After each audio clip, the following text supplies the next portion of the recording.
তো শুভ দুপুর বন্ধুরা, দেখো আমি কিন্তু আবার আজকে চলে এলাম তোমাদের মাঝে নতুন একটি ভিডিও নিয়ে। তো কি ভিডিও নিয়ে এসেছি চলো তোমাদের সাথে সেটা শেয়ার করি। তো তোমাদের দাদাভাই বাজার নিয়ে চলে এসেছে। তো কি বাজার নিয়ে এসেছে তোমাদের সাথে সেটাই আমি শেয়ার করব। তো চলো বন্ধুরা দেখাই তোমাদেরকে। প্রথমেই এই দেখো, আজকে মেঘলা ওয়েদার জানো তো। তো এই দেখো, এটা কি মাছ বলো তো? এটা কিন্তু শঙ্কর মাছ। তো শঙ্কর মাছ খেতে কারা ভালোবাসো অবশ্যই কমেন্ট করে জানিও। আমাদের তো খুব প্রিয় একটা মাছ, আর সবাই আমরা খেতে ভালোবাসি। তো তোমার দাদাভাই আজকে শঙ্কর মাছ নিয়ে এসছে।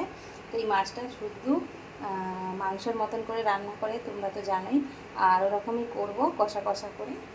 আর এইখানে দেখো চিংড়ি মাছ নিয়ে এসছে। দেখো বড় বড় চিংড়ি মাছ, কিন্তু এগুলো বাগদা চিংড়ি। তো বড় বড় চিংড়ি মাছ নিয়ে এসছে, যেহেতু চিংড়ি মাছের ভাবছি তেল ঝাল মতন করব। তো তোমরা দেখতে থাকো রান্নাটা। আর এই দেখো, এখানে কিন্তু কড়া বসিয়ে দিয়েছি, তেলও গরম বসিয়ে দিয়েছি, আর এখানে দেখো ভাতও বসিয়ে দিয়েছি। তো আমি রান্নাটা করতে থাকি, তোমাদের সাথে শেয়ার করছি। তো চলো বন্ধুরা তোমরা দেখতে থাকো। তো বন্ধুরা দেখো, আমার কিন্তু ফাইনালি মাছ ভাজা হয়ে গেছে। এই দেখো, যেহেতু একবেলা, তো এইখানে মাছ ভাজা হয়ে গেছে, শঙ্কর মাছ। আর এই দেখো, এইখানে কিন্তু আমি মশলা দিয়েই মাছগুলো, চিংড়ি মাছগুলো লাল লাল করে ভেজেছি। তো মশলা দিয়েই কিন্তু আমি কষাচ্ছি।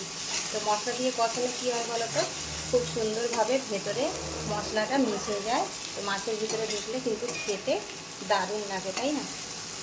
তো চিংড়ি মাছগুলো দেখো, তো এরকম লাল লাল করে দেখো চিংড়ি মাছের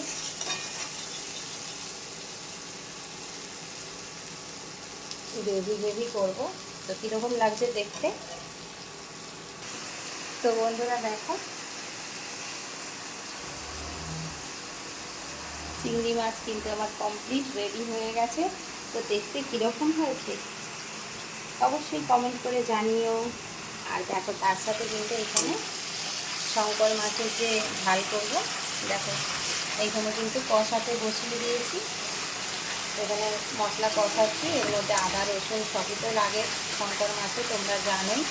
তো সব দিয়েই দেখো, একটু তেল বেশি করে দিয়ে কষাচ্ছি, যেহেতু শঙ্কর মাছটা কষানোই ভালো লাগে। তো দেখো, শঙ্কর মাছটা কষিয়ে নিচ্ছি। তো মাছটাও আমি একটু দিয়ে দেবো। মাছটা দিয়ে কিন্তু আমি এর সাথে কষাবো। তো কষালে কিন্তু ভীষণ ভালো লাগে, জানো তো। মাছের মধ্যে মশলা খুব সুন্দরভাবে কিন্তু ঢুকে যায়, এরকমভাবে যদি কষাই আমরা।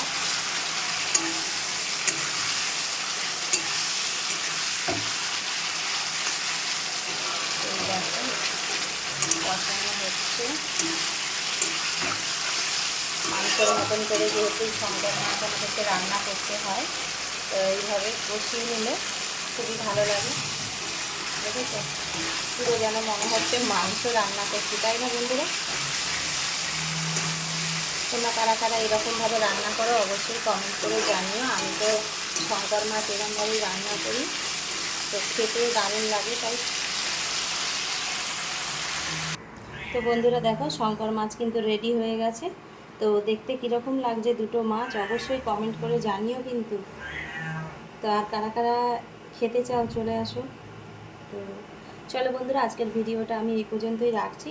তো ততক্ষণ ভালো থেকো, সুস্থ থেকো, আবার দেখা হবে নেক্সট ভিডিওতে। তো আজকের মতন টাটা।